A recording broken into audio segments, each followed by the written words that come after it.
अध्यक्ष जी, जब लालू प्रसाद जी, माननीय लालू जी देश के रेल मंत्री थे, उस समय एक योजना की घोषणा की गई थी इसी सदन में। वो घोषणा थी मैनपुरी से एटा, कासगंज होते हुए बदायूं, बदायूं से संभल होते हुए गजरौला तक नई रेल लाइन की घोषणा की गई थी माननीय मंत्री जी, माननीय लालू जी के समय, और आज तक उसकी घोषणा पे कभी सर्वे भी नहीं हुआ। इसलिए मेरा अनुरोध है, वो पुरानी योजना है। धर्मेंद्र जी, आप ये समझो अब कि घोषणाएं घोषणा होती थी, कुछ नहीं होता था।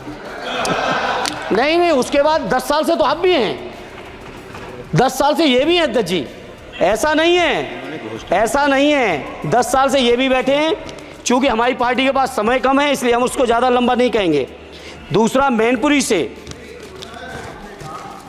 घोषणा नहीं की थी, घोषणा उन्होंने की तो थी। पूरा करना इनकी भी जिम्मेदारी है कि अध्यक्ष जी, विभाग नहीं बदल गया है, भारत सरकार की जिम्मेदारी है। आज जो ये मंत्री जी घोषणा करेंगे, अगले मंत्री की जिम्मेदारी बनेगी, अगले मंत्री की जिम्मेदारी बनेगी।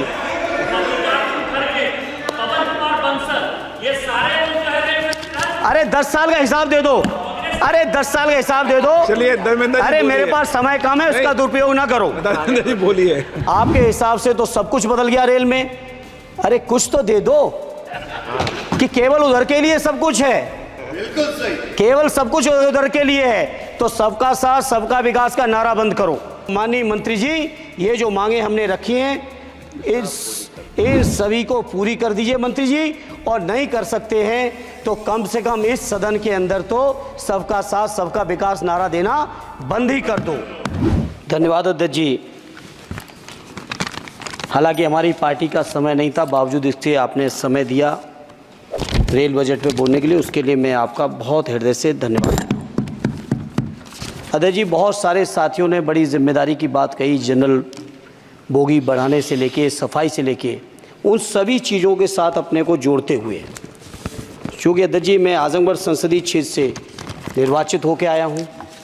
आजमगढ़ संसदीय क्षेत्र अपने आप में बहुत ऐतिहासिक क्षेत्र है। अल्लामा शिबली नुमानी, कैफ़ी आज़मी, अयोध्या प्रसाद हरियोत से लेके तमाम जो हमारे एक से एक महान लोगों की ये सरजमी रही है।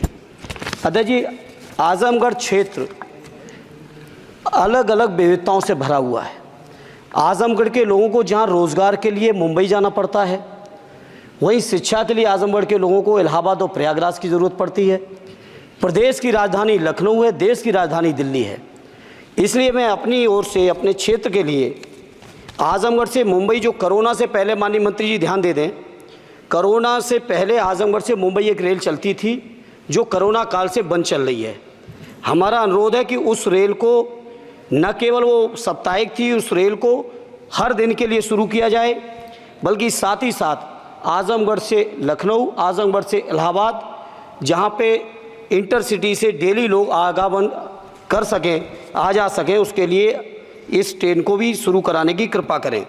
साथ ही साथ अध्यक्ष जी, आजमगढ़ से दिल्ली जाने का केवल एकमात्र जरिया कैफिया ट्रेन है, और कैफिया ट्रेन के में बैठने का टाइम तो सुनिश्चित है, लेकिन कब पहुंचेंगे इस बात की कोई भी जिम्मेदारी और गारंटी नहीं है।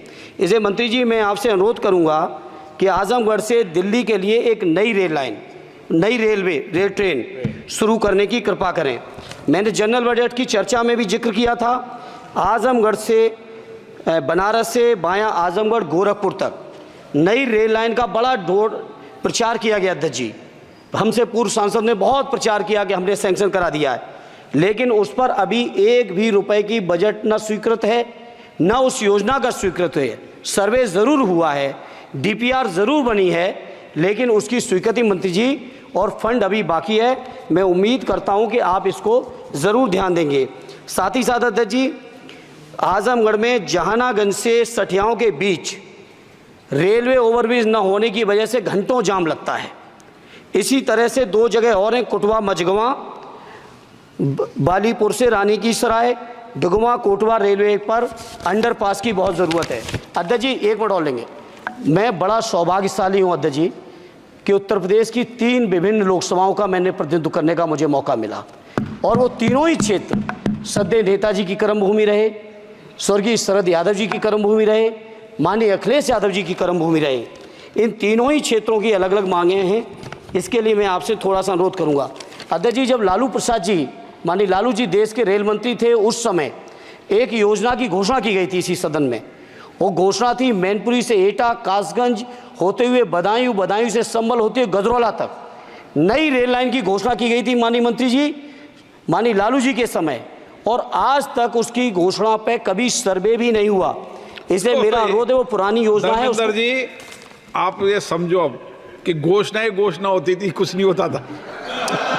नहीं, उसके बाद 10 साल से तो आप भी हैं, 10 साल से ये भी हैं अध्यक्ष जी, ऐसा नहीं है 10 साल से ये भी बैठे हैं। चूंकि हमारी पार्टी के पास समय कम है इसलिए हम उसको ज़्यादा लंबा नहीं कहेंगे। दूसरा, मैनपुरी से घोषणा नहीं की थी, घोषणा उन्होंने की तो थी। पूरा करना इनकी भी जिम्मेदारी है कि अध्यक्ष जी विभाग नहीं बदल गया है, भारत सरकार की जिम्मेदारी है।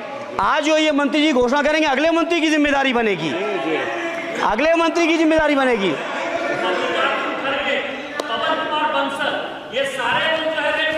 अरे 10 साल का हिसाब दे दो, अरे 10 साल का हिसाब दे दो। चलिए धर्मेंद्र जी, अरे मेरे पास समय कम है, उसका दुरुपयोग ना करो। धर्मेंद्र जी बोलिए। अध्यक्ष जी, मैनपुरी से दिल्ली के लिए, मैनपुरी से लखनऊ के लिए, बदायूं से लखनऊ के लिए, बदायूं से दिल्ली के लिए इन रेल लाइनों की सख्त, रेलवे ट्रेनों की सख्त ज़रूरत है। माननीय मंत्री जी, 5वें नंबर की आपकी इकोनॉमी आ गई। आपके पूर्व जो हमारे सदस्य हैं निशिकांत जी, आपके हिसाब से तो सब कुछ बदल गया रेल में। अरे कुछ तो दे दो कि केवल उधर के लिए सब कुछ है, केवल सब कुछ उधर के लिए है। तो सबका साथ सबका विकास का नारा बंद करो, और अगर नारा देना है, नारे को सच बनाना है, प्रधानमंत्री जी की बात को सही साबित करना है, तो माननीय मंत्री जी ये जो मांगे हमने रखी हैं, आजमगढ़ लोकसभा के लिए रखी, मैनपुरी के लिए रखी, आजमगढ़ के लिए, बदायूं के लिए रखी, संभल के लिए रखी, एटा के लिए रखी, इन सभी को पूरी कर दीजिए मंत्री जी। और नहीं कर सकते हैं तो कम से कम इस सदन के अंदर तो सबका साथ सबका विकास नारा देना बंद ही कर दो।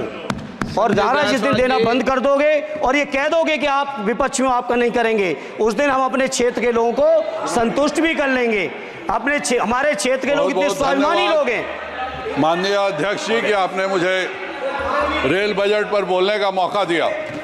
मैं माननीय प्रधानमंत्री जी और माननीय रेल मंत्री जी को बहुत बहुत लाइट बीच में छूट गया, कभी आ गई। तो धन्यवाद अध्यक्ष जी।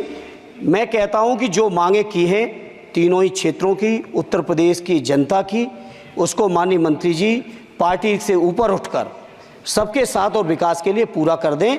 आपकी बहुत बहुत मेहरबानी होगी, नहीं तो ये नारा बंद करो। बहुत बहुत धन्यवाद।